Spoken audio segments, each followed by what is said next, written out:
The digital realm is a universe without physical friction.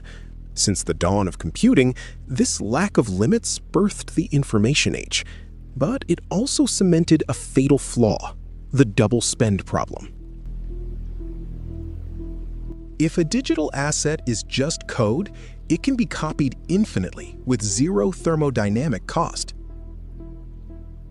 To establish digital money, you must guarantee that an asset spent by entity A is simultaneously deducted from entity A's ledger and added to entity B's ledger, without relying on a centralized server to verify it.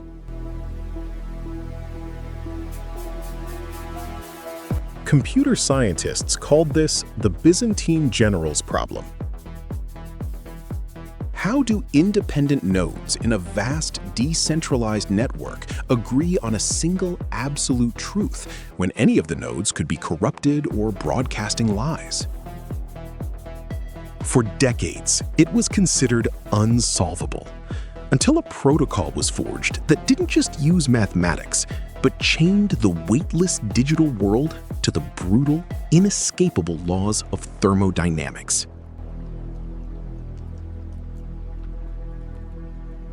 To build an indestructible ledger, the network relies on a cryptographic engine known as SHA-256.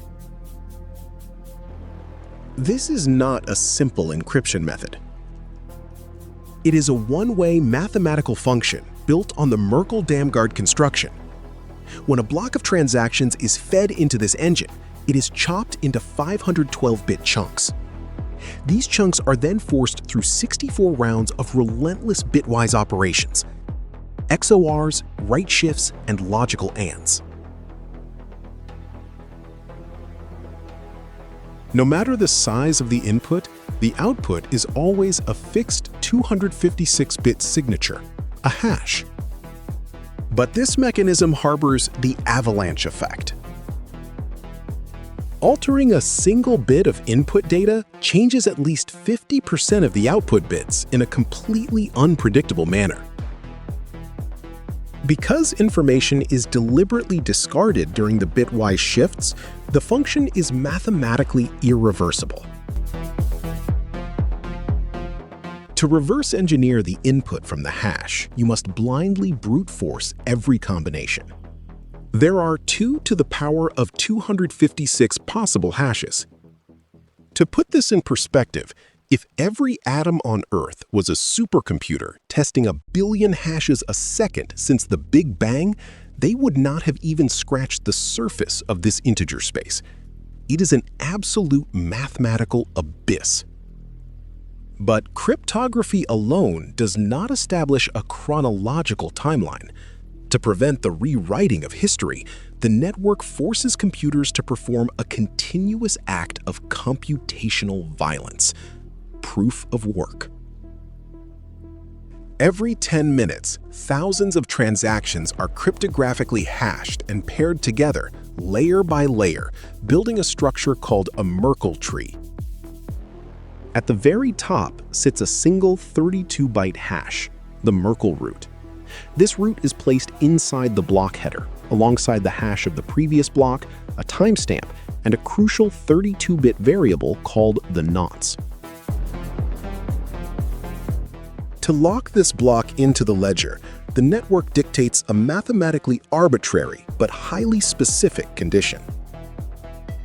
The miner must hash the entire block header, and the resulting 256-bit number must be strictly less than or equal to the network's current target difficulty.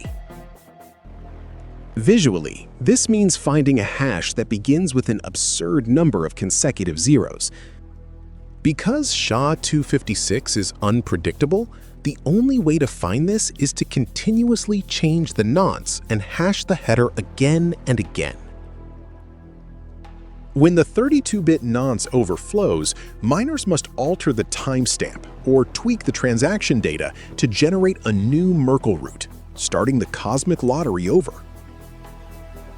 This requires specialized ASIC hardware performing hundreds of exahashes per second, consuming thermodynamic entropy on the scale of entire nation-states.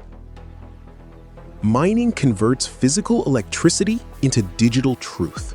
You cannot fake energy expenditure. When a valid hash is found, the block is broadcast to the network. But what happens if two miners find a valid block at the exact same millisecond? The network forks. To resolve this, the system relies on the Nakamoto consensus, specifically the longest chain rule. The nodes will always adopt the chain that contains the greatest amount of accumulated proof of work. The heavier chain is the absolute truth. The shorter chain is orphaned and discarded into the void. Because each block embeds the exact hash of the previous block's header, the chain is hopelessly intertwined. If a malicious actor wishes to alter a transaction from yesterday, they must remine that block, recalculate its hash, and remine every single block generated since, faster than the rest of the global network combined. They would need to continuously control more than 51% of the Earth's total cryptographic hashing power. The past is not protected by human trust. It is encased in an insurmountable thermodynamic wall of burned energy. The blockchain is a thermodynamic fortress. But as we have established, the era of classical physics is drawing to a close. And quantum computers do not attack the thermodynamic wall. They bypass it entirely.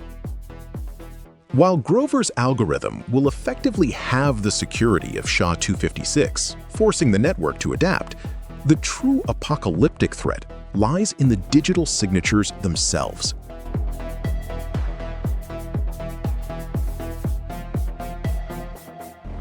Bitcoin wallets are secured by elliptic curve cryptography, specifically the SEPCP256K1 curve.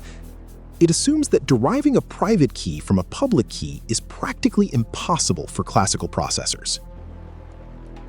But Shor's algorithm, executed on a fault-tolerant quantum computer, can solve the discrete logarithm problem exponentially faster. The moment you broadcast your public key to the network to initiate a transaction, a quantum machine can calculate your private key and hijack the transaction before the block is even mined.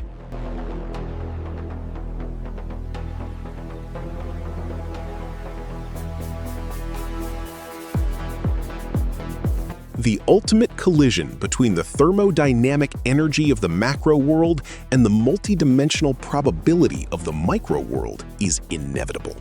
The countdown has already begun.